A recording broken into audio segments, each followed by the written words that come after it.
En América Latina eran los militares los que daban un golpe de Estado, conformaban una dictadura, expulsaban al presidente de la República de su mando, lo exilaban o lo apresaban, derogaban la Constitución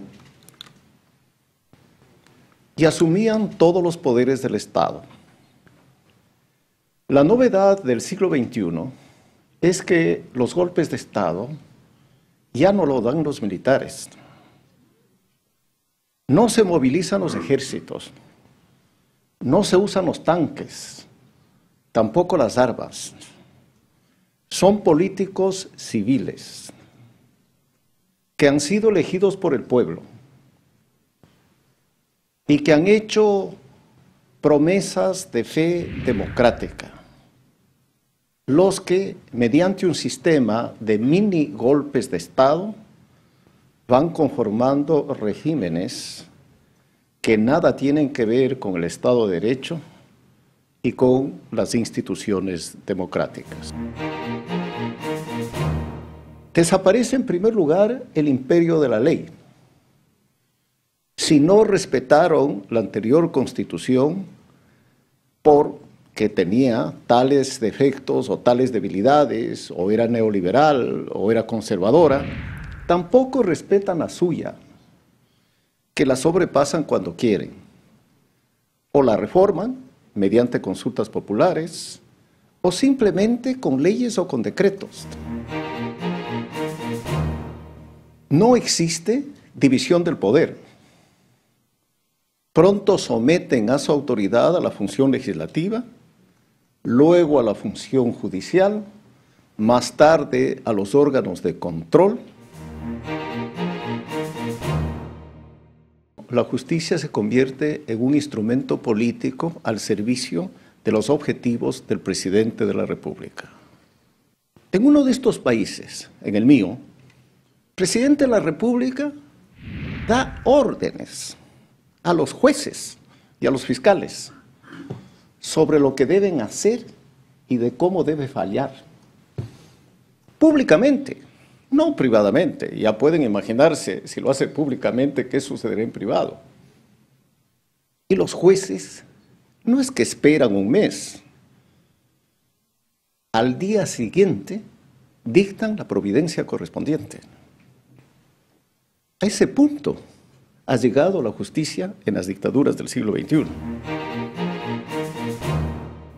Desaparece la alternancia política, porque es un proyecto para que el jefe de Estado permanezca en el poder de por vida. Exacto que los viejos caudillos latinoamericanos del siglo XIX. Mediante periódicas reelecciones. Reelecciones que no son en realidad elecciones libres. A diferencia de lo que antes ocurría, que los fraudes electorales se hacían el día de las elecciones, hoy esos fraudes se hacen en todo el proceso anterior a las elecciones, mediante normas que inhabilitan a los candidatos de la oposición, que les exigen desmedidos requisitos que no pueden cumplir, y mediante toda suerte de prohibiciones que conforman una vía dolorosa para que un candidato que aparezca en la escena política pueda tener alguna opción de ganar las elecciones. Y si todo esto fracasa, bueno, se produce lo que ocurrió en Venezuela en la última elección presidencial. Un evidente fraude realizado el día de las elecciones. Un sistema de propaganda para desacreditar a los adversarios y forman un imperio mediático al servicio del presidente de la República y de sus objetivos políticos.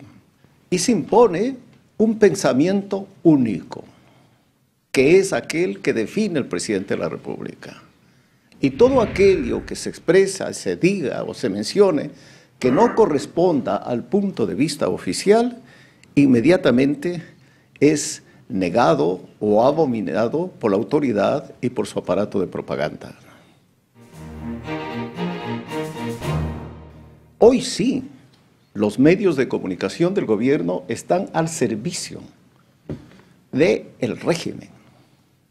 No son medios de comunicación públicos, son medios de comunicación gobiernistas para elogiar, cultivar la personalidad del jefe de Estado y denigrar la de sus adversarios.